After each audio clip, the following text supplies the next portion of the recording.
We might be a day late, but we're coming to you directly from the Officers and Leaders Conference right here in Hot Springs, and today's Arkansas AgCast starts now.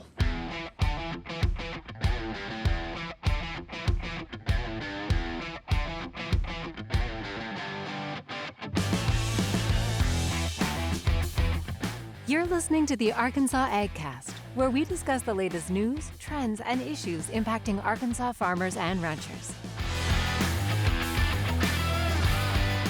Our show is brought to you by the Arkansas Farm Bureau Federation and hosted by Jason Brown and John Nickman. With special producer Matthew McFrell on the ones and twos today. I'm gonna try and not break it all. Can you get us? Oh, did you add echo, or is that just me hearing it in the? I think it's just your headphones. Okay, well that's good. Yeah. Hopefully it doesn't last forever. Yeah. Now everyone's gonna hear us talking about echoing. Yeah. Echo. Well, hey, welcome you guys. It has been a busy week, hasn't it? It has. I'm ready to go to around sleep. like crazy. Matthew was telling me, he's like, golly, I didn't sleep well last night. Went to bed at 8:30, and so he said he woke up at like 1 o'clock, restless. I'm like, buddy, 8:30 is late for me to go to bed. Well, there's something about me in hotels. It does not work out. Don't vibe, huh? No. First night, I can't go to bed before midnight. It's just might as well. Like your first night in a hotel, or is that Correct. the normal everyday rule? No, every time I go to a hotel, Yeah, you just got to be up late. I just can't go to sleep. Maybe You're it's just not so my excited. bed or. You're- I'm so excited. It's like high school. You're jumping up and down. It's like Christmas Eve. Yeah, that's what it is. Oh boy, that was a Sorry about sound. that. That's what happens when you record live Yeah. from an event. We give you a mute button for you to mess with your mic, and you don't even use it. Sorry. If it does sound a little odd or different, if you're listening and not watching, we are in the lobby of the Hot Springs Convention Center. A lot of activity going on around us. Very high ceilings, probably 40-foot ceilings. Yeah. Lots of glass everywhere. Really a nightmare environment for recording audio of any kind. But a great facility. But a great facility, and we're doing it. So I was going to talk a little bit about the conference. Obviously, we are here at O&L, and I was going to, sorry, I'm bringing up the program, but I was going to talk a little bit about the conference. So this is actually day 2. Yes. And frankly, when we were on the air last week, we told you guys we weren't sure if we'd put the show out on day 1 or day 2 because of the schedule and kind of how wild things are. But it's day 2, so it's Friday. And it's really been great, a great day so far. Yesterday, we started off with a general session that had Dr. DQ Fields speaking and giving an update from the university. Always a good one. We heard from President Rich Hillman and Jared Yates, the new executive vice president. We also heard from Kevin McKenzie from the insurance department or the insurance company, leadership there. Let me see what else. We had several great workshops. We had division meetings. We had commodity division meetings too. And then we ended the night last night with the inaugural Foundation Family Cookout. Ribs. We had ribs. Ribs. Potato You and I salad, happened to coleslaw. eat dinner together. Yep. Some delicious ribs. Yeah, you come to find out how many agency managers and agents out there who came and were willing to cook for us. Yeah. There's some pretty good cooks. We Yeah. sat out there all day in that heat. Ooh, yeah. Oh, I know. I heard one of them say that they started cooking about 8 o'clock yesterday morning. Not fun. We had some great food, great dinner last night. And then we got started back early this morning with commodity divisions. Again, I know you are walking straight out of a commodity division meeting. We're a little late coming down because here. of me this morning. But So thank you for, it's tough when you're John McMahon. You're having to pull. I can't. I've lost count of how many autographs I've given out this Well, week. So you told them, and it looks like the bobbleheads all the aren't other here, job so- responsibilities I have, Matthew, it's been difficult. It Yeah. has. Well, you need to just start charging. I should. Yeah. Yeah. But I already told everybody that they'd get a discount because they're here today. So. Well, you did say that last You week. gotta chum up business. What's the discount off of free? I'm paying them. Here's a crisp $1 bill here's if you a take my dollar. autograph. Yeah. Come up here and act like I'm a big deal. Yeah, that's my marketing advertising budget. I like it. I like it. Today there's another big slate, like you said. We started with commodity workshop, our commodity meetings, and then we've got some workshops on the Farm Bill. John Newton, economist for the Senate Ag GOP, Yep. folks is here. He's here. We've got a workshop on inflation and securing capital in a higher interest rate environment, some things like that. So anyway, jam-packed. And then we're going to wrap up officers and leaders with a general session where we will crown the winners of the YF&R Awards. Yes. And then we're going to hear from Coach Steve Roberts to give us a little bit of motivation and inspiration. We'll wrap this up and then go straight into the Women's Leadership Conference after that. So anyway, busy time. And I just want to say something. This event, we acknowledge, has been going for 75 years, okay? Wow. Almost as long as Arkansas Farm Bureau's existence. It's a little bit tricky, the name. So we named this event 75 years ago, I'm assuming. Yeah. But it says officers and leaders, but really we welcome anybody. Yeah, absolutely. I mean, we have our commodity division meetings here, so you don't have to be an officer and leader to attend those meetings. Yeah, so... Well, I think generally by being involved in the organization that is Farm Bureau, you are a leader in your community. That's so, true. I think it applies to everyone who participates. It's a great perspective, Matthew. Thank you for that. So that being said, if you hear, something you like, if you think it sounds like a good time, then plan to join us next summer. It's always in July. We do move around, but hope to see you here. Oh, I want to comment about this too. Sorry, one more thing. The Potter's Clay is a home for women and children here in Hot Springs, and we have done this for the first time, this community service project at O&L, and I just think it's the coolest thing. I've done a couple of them just standing around. Yeah. So we've got one of the fill a bag. We've seen people do these with meals and things like that. A bag of needs and toiletries, so toothpaste, toothbrush, things like that. So you can stop by here at the event, fill a bag, drop a nice note in, and I just think that's really cool. Yeah, it's a good thing going towards a good cause. That we're doing that. So anyway, what else did I miss on O&L? Well, I can. So I'll go ahead and say I think we may announce this later in the afternoon. Morning. So at the state convention, November 29th through December 2nd. Do not have those dates on me. In our trade show, we will have a specific corner designated for local foods and locally made products. Oh, that's cool. And this little area is going to be sponsored by the Arkansas Grown, Arkansas Made label and team at the Ag Department. So thank you so much to the Ag Department and the Arkansas Grown and Arkansas Made labels for sponsoring this area. Because of the sponsorship, those vendors won't have to pay for their space. So it'll be pure profit for them. Yeah. Wow. No, the only expense they'll have is getting a litter rod. How do they sign up?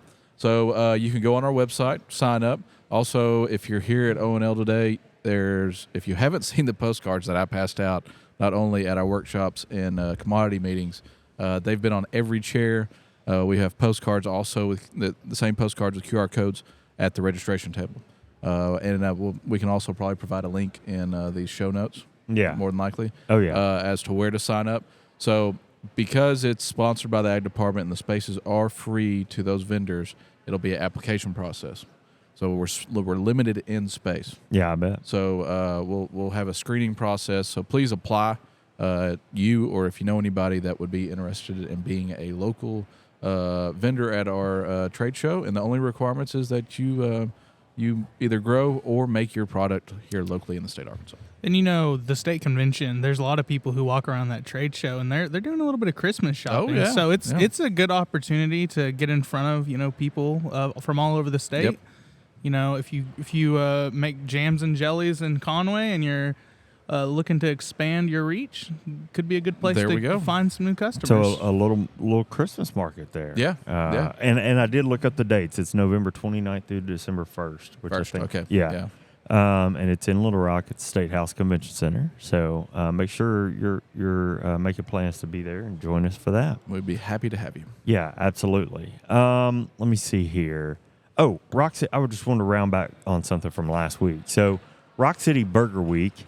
We talked a lot about last week. We gave a rundown of some of the burgers, talked about, the cause and, how you can go eat the burgers. If you watched last week. And man, that burger was good that we went and had. Yeah. Wow. So I just wanted to recap because I bet somebody's watching today and saying, well, I wonder if they did or were they just fooling us? Did they really go for lunch? And we did go for lunch, didn't we? Yeah, the three of us went together for one lunch. I think I went to another one with our department. Yeah. Yeah? Yeah, I had one or two others, And too. I will say that out of the two I ate, it's hard to eat a burger every day. Don't get me wrong. Yeah. But I will for Farm Bureau. Yeah, you'll take that bullet. Yeah, You know? Twist I mine. will. It's a job responsibility. So Mockingbird was the favorite for me. Yeah. I had multiple. My top two were definitely the Smashed and Stacked, and then the Mockingbird. Smashed and Stacked was more of that greasy, artery clogging, and I say that in a positive way, kind of burger. So you're saying that was your top or was Those mine? are Mockingbird's my top, just because I love guac on a burger. Yeah. That's the easiest way to win me over. But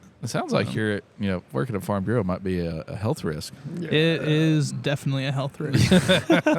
Fried catfish, Yeah. barbecue, Policy development burgers. season's coming up. Well, the burger was excellent, but we started with these wings that they have there at Mockingbird that we've talked about. Oh, I've heard a lot about, and they were fantastic too.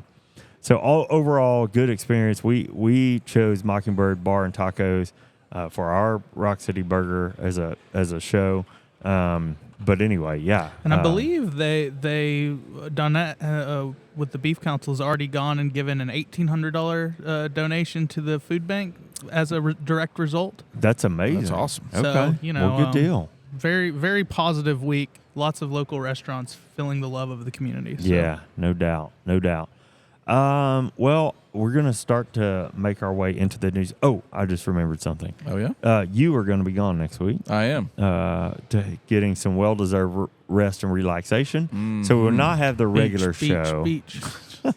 So we won't Sand, have the regular show, but we are going to record a deep dive on one of the news stories that we covered last week. So I'm not going to tell you which one, but just know that next week you will be able to listen to one of the AgCast deep dive conversations on the news story from our show last week. So if you watched or listened to the show on July 13th, one of those news stories will have a lot more to talk about. And probably the last time we'll give this reminder, but just because we mentioned it a few different weeks now, USDA is hosting that preventive planning listening session on August 3rd in Stuttgart at the Rice Research Extension Station. This is where RMA is gathering feedback on possible changes to preventive planning coverages. Senator Bozeman has really been a driver for these listening sessions. They're having them all over the country. This is our one for Arkansas. You can certainly participate in others via Zoom or some sort of virtual option. But for Arkansas, August 3rd, and it's going to correlate with Rice Day down there. August 3rd is the day to make your voice heard on the prevented planning changes. And that session will take place again at the Rice Research Extension Station in Stuttgart from 1 to 3 p.m. And you can find more info at rma.usda.gov. Cool. All right, just catching a breath there. Another bit of news that I got yesterday that we wanted to pass along. U.S. cotton growers can apply now through September 1st for the Climate Smart Cotton Program. This is a 5-year initiative led by the U.S. Cotton Trust Protocol. The program aims to measure and improve the carbon footprint of the U.S. cotton industry while building on the 4 pillars of climate smart agriculture practices. Participating growers will receive technical and financial support as well as other benefits that can enhance their operations, profitability, and environmental stewardship. If you're interested in this program, if it sounds like something that'd be a good fit for you, you can learn more at trustuscotton.org. Let me see. Last chance, because we're going to get into some crop progress action here. Yeah.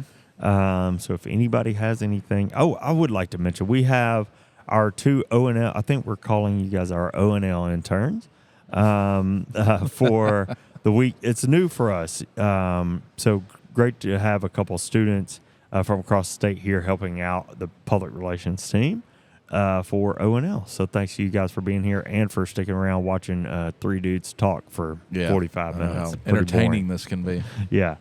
All right. A few highlights from the crop progress report this week. We'll kick off today with a corn quality update. Just 60% of the crop in good to excellent condition, with more than a quarter in the fair column here. Not great news, but I was in Cross County over the weekend, made the trip down 64 over there.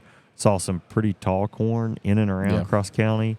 I wonder if you saw any corn you were in Phillips County. Yeah, we were in Phillips County a few weekends ago, or actually last weekend, I think. Saw plenty of corn. I did see some still very green corn. That's what I thought when I saw. I mean, some of it honestly was not even as tall. I'm 5'11". Some of it wasn't as tall as me. Some of it was very tall, but it was all green. Usually, maybe not in Phillips County. Maybe it's further southeast. You're usually seeing people with batch dryers that are able to harvest corn into July or early August. But it kind of sounded like in that eastern Arkansas, Phillips County area that they were looking more towards mid-August to late August, which I thought was kind of late.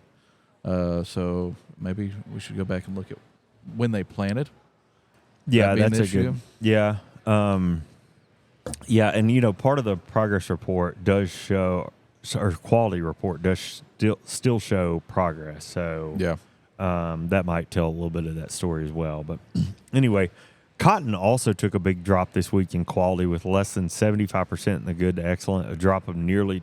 So it's not the less than 75% number here that's the headline. It's the fact that we saw a 10% drop in quality since this show last week. Crop progress seems to be on pace with the 5-year average, though, for cotton. Still hanging strong in the quality rating this week is the peanut crop, probably the best as far as quality goes across the board. We're sitting at nearly 90% good to excellent, with only 1% doing poorly. Our favorite peanut producer, listener of the podcast, I saw earlier, Heath Donner. Did not get to ask him how the crop's looking on his place, but anyhow, glad to see that going well. And then rice is doing okay, but we did see a bit more of the crop drop down in the fair column at 31% this week. That said, only 5% is in the poor quality column. So 95% is that fair to excellent, which is quite the range. What do you think this current drop we had in the last week is from? You think it's I all think that it's, rain we got? You know what I think? I think it's a lag in reporting. Yeah. I hate to say that because very well, I don't have any facts to back that up. But just to see that big of a change without any real significant weather event that I'm aware of. I mean, we saw what happened down in way south Arkansas. Yeah. They actually ended up rating that storm that we talked about on the show last week an EF1 tornado, really? By the way. Yeah. But I just think it's lagging reporting, frankly. Okay. That's just my 2 cents because almost everything saw a drop. Livestock, moving on to soybeans. We saw a little bit of good sign this week. 70% of the crop now in the good to excellent condition. That's a 10% uptick from last week. I'm so confused. So rice, cotton, corn came down. Yeah. Soybeans went up. I don't know. Livestock are also not looking great. USDA shows that now more than 40% are in the fair column. To pile on there, the hay crop's not looking great at the moment, which may cause issues for livestock farmers here in the state, as we mentioned last week. Mm-hmm. And then I just want to note something, give you a little pat on the back, that you and Jake had a conversation with Christina LaRue, who's an ag reporter at the Arkansas Democrat Gazette. Yes. She listened to our show from last week and got interested in these crop quality challenges based on the WASDE report. And she called and said, hey, tell me more about this. Tell me more about what we're seeing, why. Give me some numbers, give me some data. And you guys were able to spend about 30 minutes on the phone with her Wednesday and really give her some good information into those quality issues. and Jake even provided some perspective on the hay inventory issues that we saw going into December last year. It's just really great. And so I'm going to say this, really, her conversation, you provided some perspective also on how what we're seeing in Arkansas plays into the world supply and demand sounder insert here. We need to make T-shirts. And we do. And anyhow, I checked in with Christina yesterday. She had hoped to have that story out today. It's going to be tomorrow instead. So if you're able to check into the Arkansas Democrat Gazette on Saturday, please do and see that wonderful story that's got a lot of information from John McMinn and Jake Carter. Yeah, I really appreciate Christina's interest, and then also on top of the fact that she's a listener. Yeah. So we're apparently doing a pretty good job of she's sourcing information from us, and it's always good to talk to her. And what we kind of explained was that looking at the state as a whole in row crop, we're still looking pretty good. Yeah. There are patches there of people that hail damage or any other inclement weather damage to their crops. So, if you ask those individuals, they're not going to be too excited about it. But on a state level, we're doing pretty good. Yeah. And I'm not disappointed with that at the moment.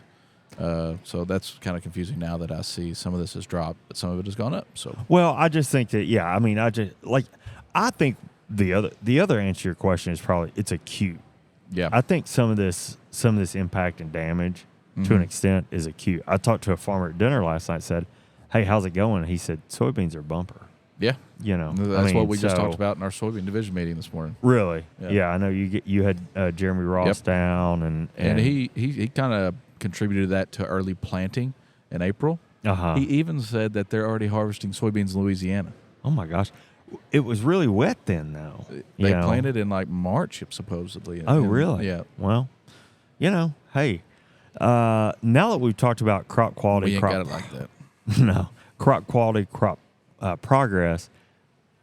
Let's dig into the news because I think you've got some info when it comes to the marketing side of things. Yeah, we've got some international news coming out of, you probably guessed it, Russia. Yep, here we go. So Russia has announced they will not renew the Black Sea grain deal, but the door hasn't quite shut yet on that exact deal. The Black Sea grain deal was originally brokered last July by the U.S. and Turkey in efforts to alleviate a global food crisis by allowing Ukraine grain to be exported instead of being blocked by the Russian-Ukraine war. On Monday, however, Reuters reported that Russia had refused to extend their agreement that has allowed Ukraine to export grain from its Black Sea ports for the past year. Their reasoning specifically was for declining the extension is because their own shipments of food and fertilizer had not been kept. The deal not only prevented a potential international food crisis, like I said before, but it also established safety guarantees for shipping through a maritime humanitarian corridor and upholds the joint coordination centre at the mouth of the Black Sea in Istanbul. That center specifically monitors the implementation of the agreement. Without an extension this year of the Black Sea grain deal, all safety guarantees are removed from that area. And the northwestern Black Sea will again be designated an area of temporary danger for any type of shipping. So that's not good. Nope. To get Russia to originally agree to the deal, a 3-year memorandum of understanding was also struck with the United Nations, under which UN officials agreed to help Russia with its food and fertilizer exports.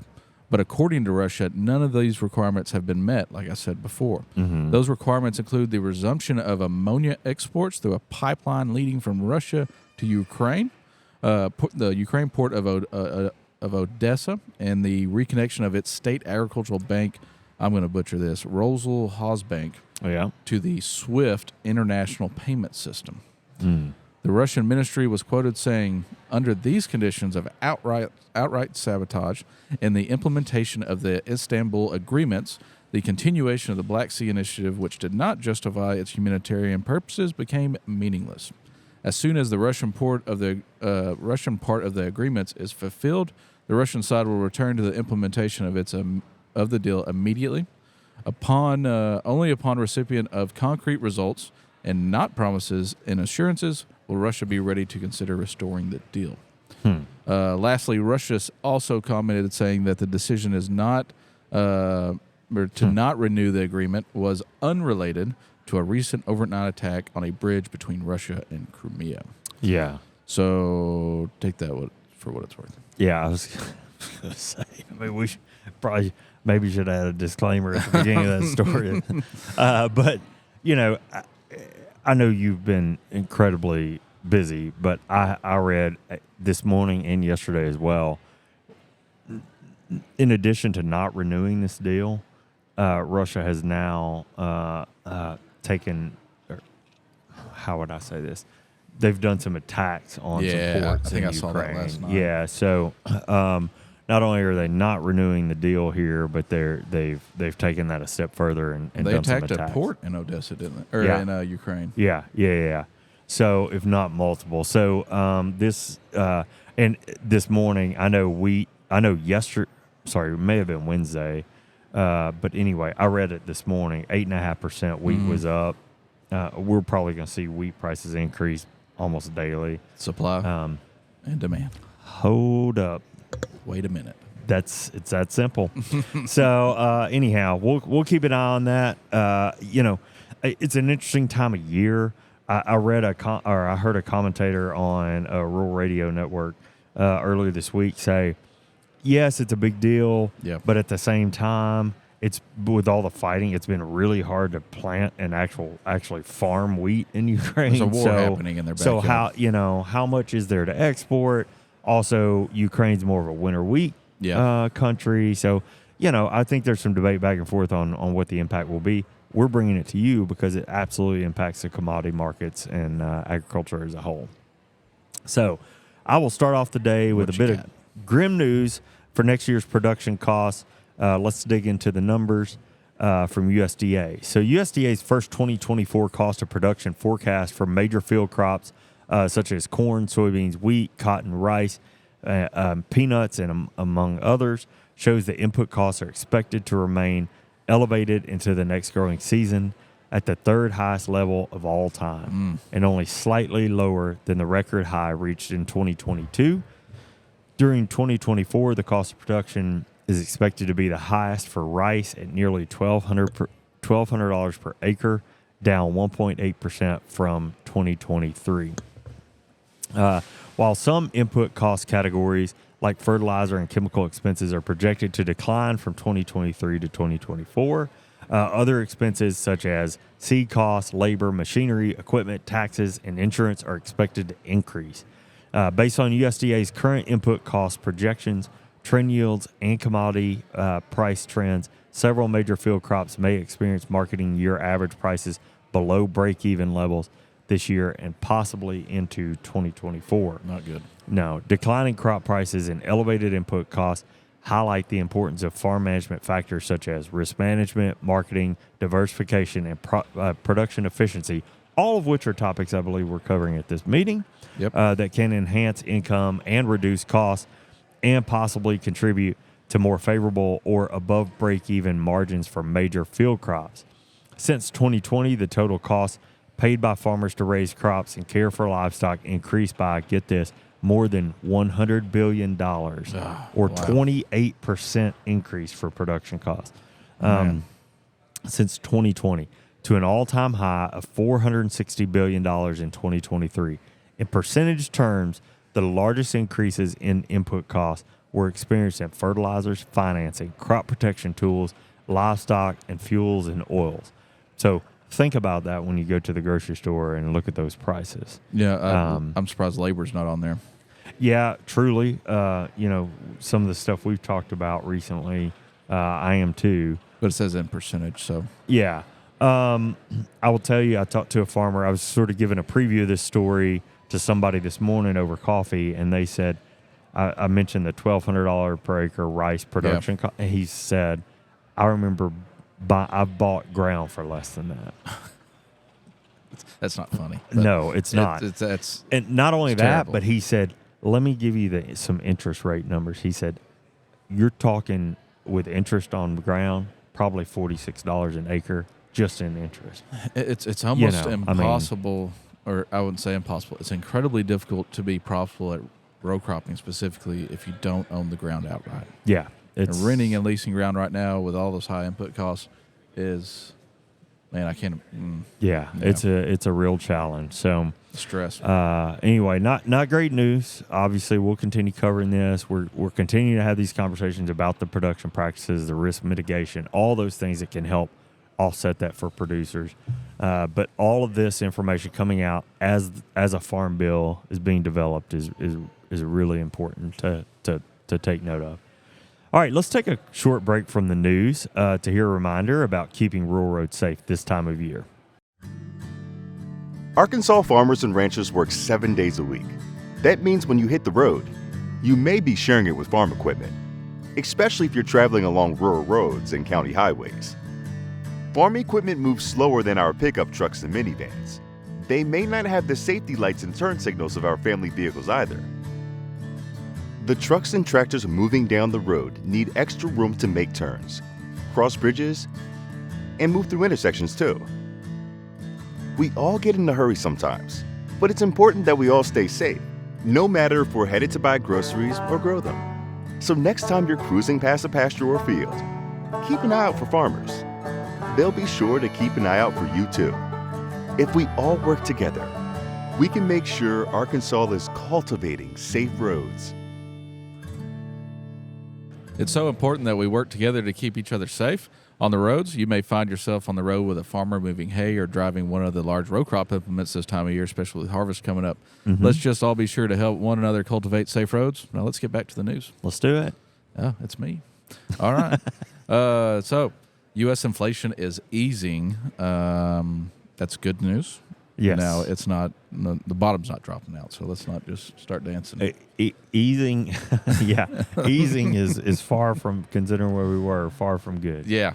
So it's some good news. So, anyways, inflation has been a crippling economic factor for families across the country, to say the least. Although it's still higher than the Federal Reserve's target number of 2%, the Consumer Price Index fell to 3% over year in the previous month. Mm-hmm. This is the lowest since March of 2021 and is down from 4% in May. The decrease can be contributed to dropping energy and slowing food prices.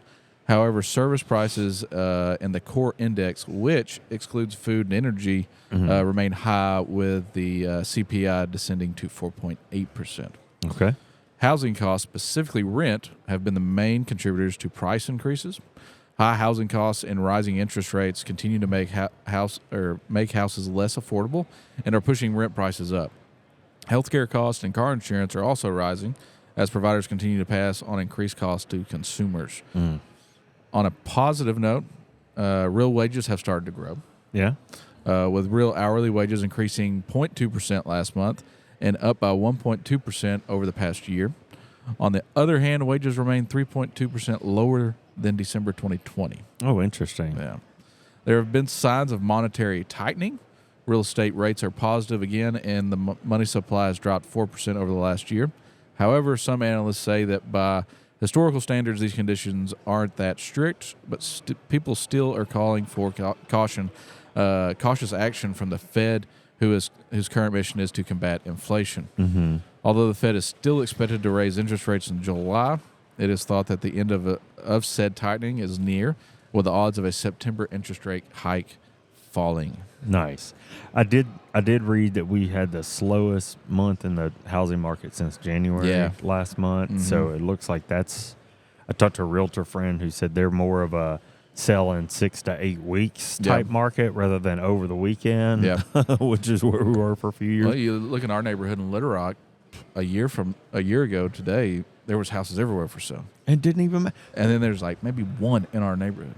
The people across the street, they're like, we had 2 houses sell next door to each other last year. And the people across the street, they're like, we really like this house, but we really wanted the one next door. Yeah. But it got bought before us, so we just saw the next one pop up.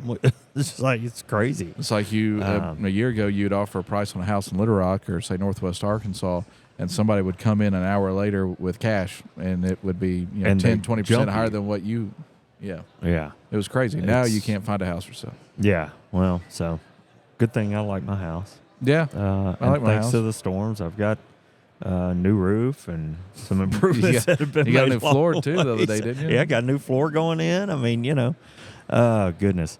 Well, let's wrap up the show today with a great campaign, and this is some positive news. I'm super excited for this one. A great campaign new to Northwest Arkansas as of this week. Like I said, I'm a little fond of this one simply because I had the opportunity to be on hand for that event Tuesday. The Runway Group, in partnership with the Benton County Farm Bureau, UA Cooperative Extension, and Benton County Judge Barry Mooring, revealed signage Tuesday at an event to bring awareness to the Arkansas Rural Recreational Roads R3 initiative. The R3 initiative was created as a pilot program to designate specific gravel cycling routes on county roads, throughout Northwest Arkansas, and eventually the state, to preserve them and maximize their value. The Respect Rural Roads campaign is meant to bring awareness to safety among motorists, farmers, and cyclists. Yep. And I'll just take a pause and say, they just started playing Plinko, if you've ever watched Price is Right. The game Plinko, which is not a very quiet game right next to us, so apologize if you hear that. All right, as I mentioned, I was able to attend that event and enjoy the opportunity to learn more about the project as well as hear comments from the county judge, Benton County Farm Bureau President Kevin Smith, Wes Evans, who's a Benton County farmer, and then Benton County Extension Agent Johnny Gonzalez and Tom Walton. Wow. It was great to hear about the collaboration on this project, but also the importance that the heritage and history of agriculture in Benton County played in the development of this campaign. Tom Walton gave credit to the County Farm Bureau in educating him on the topic and providing some much-needed guidance for that campaign. The road signs are already up all over the county. There's 76 signs in total. Wow. I thought this was cool. Runway Group used Strava, which is a cyclist ride mapping software, to locate the most popular rural cycling routes in the county to plot the locations for the signs. We have photos from that event on our social channels. Go check those out. And as a side note, through our involvement in this project, a simple gesture has been revived as a sign of politeness and respect while passing each other on the roads. Matthew, you and I went up and shot a Q&A conversation between a farmer and a cyclist up there, and this topic came up. Andy Chastain was the cyclist that we talked to. He does some work with the Runway Group, but they sort of happened upon this topic of the wave, just a simple wave, and how we've kind of gotten away from that. But it obviously it's a friendly gesture. It means I see you, you see me. It's an acknowledgement. But they sort of embrace this as this way of saying, "Hey, I respect what you're doing on the road. You respect what I'm doing on the road." Yeah. So that really came up in that video, which I think we're getting ready to release. Yeah, it should be in the next couple in the weeks. next week or two. So you'll see that as part of that conversation. But I wanted to bring that up because when you go and look at these photos, a couple of them will have the group who spoke literally waving back at the camera, and that's because they've really sort of latched onto this concept of the wave, and it was really a hot topic at this event. So I'm glad to see that in Northwest Arkansas because Thought it was growing cool. up in Arkansas County, if you didn't wave at somebody that was driving past you, it was like, well, what did I do? Yeah, Like, what yeah. did I do to him? yeah, And then when I got to college, it was, I was just used to just waving at every car that went by, right? yeah. And I do it now. People My look wife at you. makes fun of me. Yeah. I think it's also a thought of People don't wave back to me. I'm Everyone like, just slow down a little bit, take a wave. Be happy to be where you are. yeah. And, Yeah. I remember growing up, we were on our way to a duck hunt one morning, and we had somebody in the truck that wasn't from Arkansas, I don't think, and whoever was driving waved at the individual coming at him. Was like, "Did you know that person?" No. No. Well, why'd you wave at him? That's just kind of what we nice do. thing to do. Yeah. So I like it. I like it. I think it's really cool, and I love that they brought it into this event. Like that, it started with me, Matthew, Wes, and Andy. I mean, I say that, but just it really came up in that conversation, and then to see it carry through the live event, I just thought was pretty neat. And anyway, like I said, good reminder. All right, well, I think that's the news.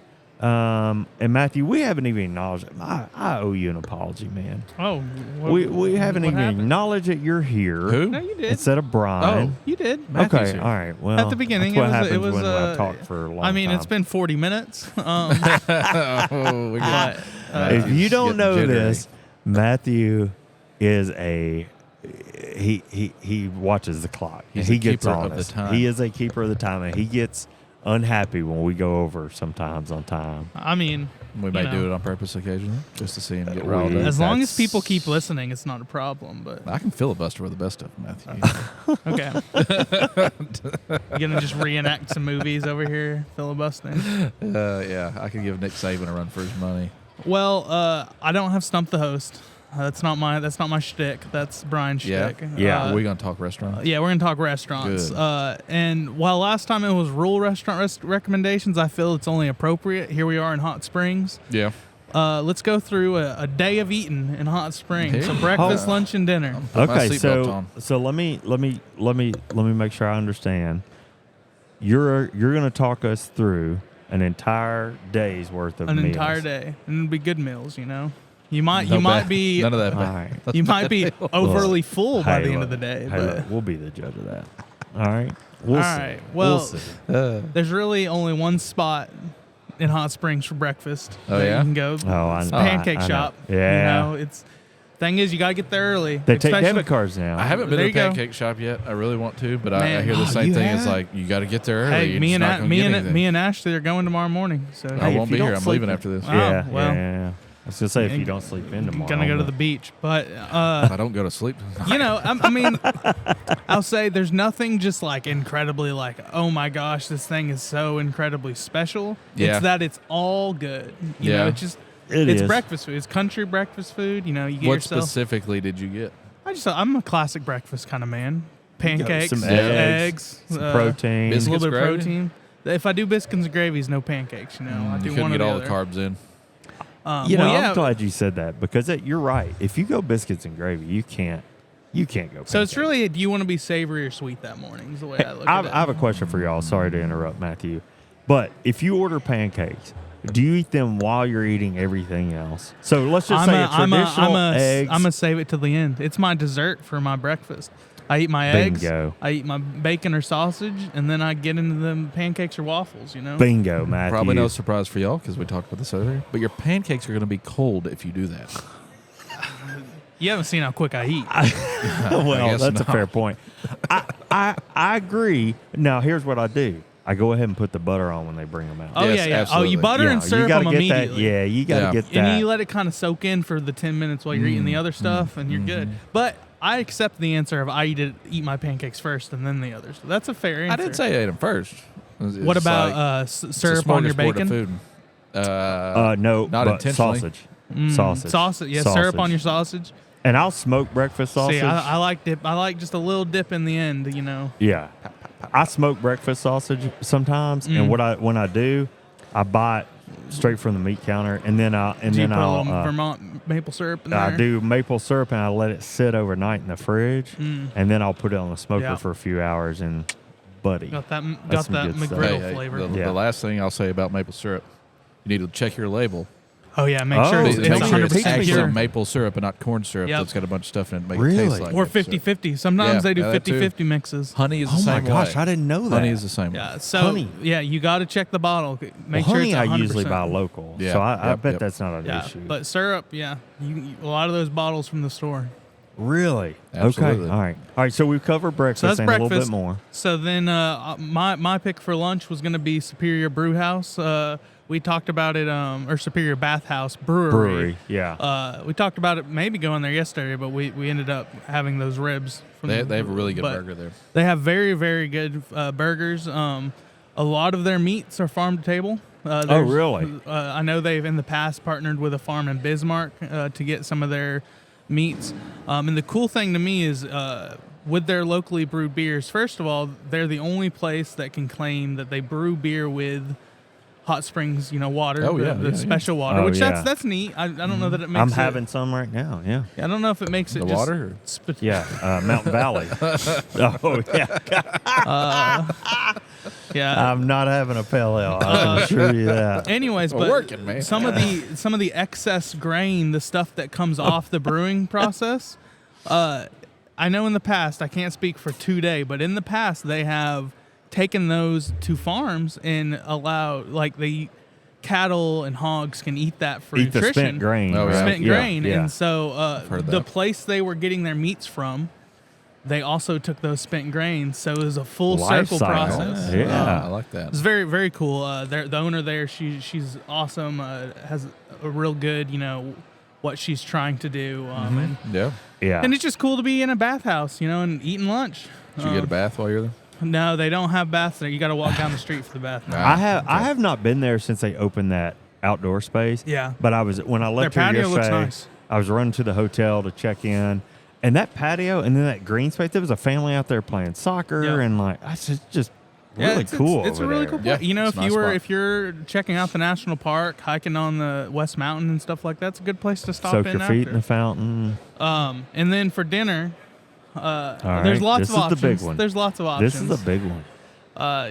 For me Uh-huh. personally, I'm a Mexican food man through and through. Yeah. Oh, I know where you're going. And Taco Mama. Yeah. Taco Mama. I don't think I've ever eaten there. Taco Mama. I mean, it's just it's Tex-Mex with a spice of authentic, I would say. It's not quite authentic Mexican food, but very good tacos, burritos, cheese dip. You're in there with Taco Mama.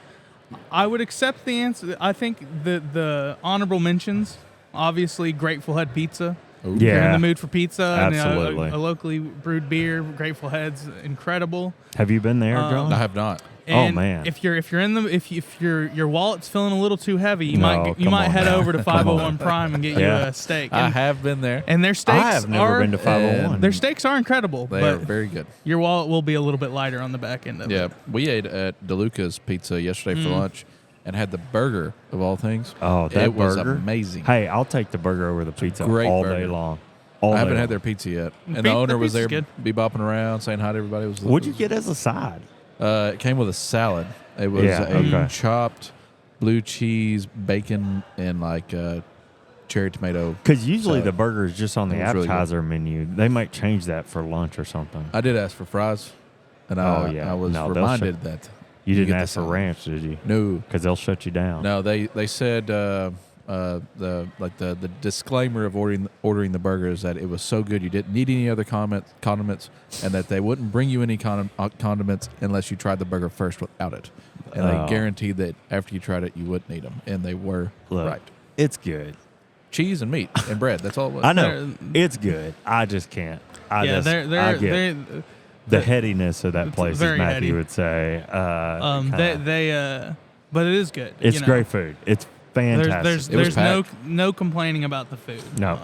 All right, so we've got. Let's just do or is that all? That's it for me. I Okay. mean, but we did a breakfast at the Pancake Shop. Yep. Yep. Lunch at Superior Bathhouse Brewery. Uh-huh. Yep. Dinner at 501 Prime. Or Taco Mama. Oh yeah, dinner at Taco But Mama. 501 Goodness, sorry. Prime We definitely got- feels like I got sidetracked. on my salary, Taco Mama makes more sense. But Yeah. I'm telling you, this guy, he is such an evangelist for Taco Mama. 93% of the times I've eaten a meal in this town with Matthew, it's been at Taco Mama. Really? look, Yeah. Why don't you take me to Taco Mama? because you leave early for the beach and don't eat lunch with me, John. That's because I get here so early and I work so hard. Yeah. You can go to lunch with me anytime you want. That's funny. I'm excited about the opportunity. John Carroll trying to mess you up right there. Yeah, well, all right. So I think that's pretty good, Matthew. And I think I may give that whole run a try from breakfast to Yeah. dinner. You'd be real full by the end of the day. I think you better have some walking in your I'm plan. hungry right now. All I have for breakfast was oatmeal. All I had for breakfast was coffee, so Yeah. Yeah. and, I a don't- chocolate milk. I don't want spin anybody right out thinking of I've got surplus income to go eat at 501 Prime all the time, because I've been once and I've never been back. Now look, you got your suit on. You're talking about steaks. You probably order a strip there if I had to guess. No, it was a big old dry aged ribeye. Yeah, that's the way to do it. Yeah. You know the best cut. Oh, yeah. All right, we have drugged this on long enough. I guess we better go say hi to some of these folks. We've Yeah. got quite the crowd around now. People are making faces at us. For Matthew, not for us. All right, that wraps up the news for this week. Thanks for following along with the Arkansas AgCast. We're grateful for you taking the time to watch and listen. Remember, you can catch new episodes of the show every Thursday afternoon. Find video episodes on Facebook and YouTube. Listen to the audio version on iTunes or Spotify. And make sure you sure to subscribe and leave us a review when you have a few extra minutes. That's right. The Arkansas AgCast is brought to you by the Arkansas Farm Bureau. I'm Jason Brown. And I'm John McMinn. And we'll see you next week.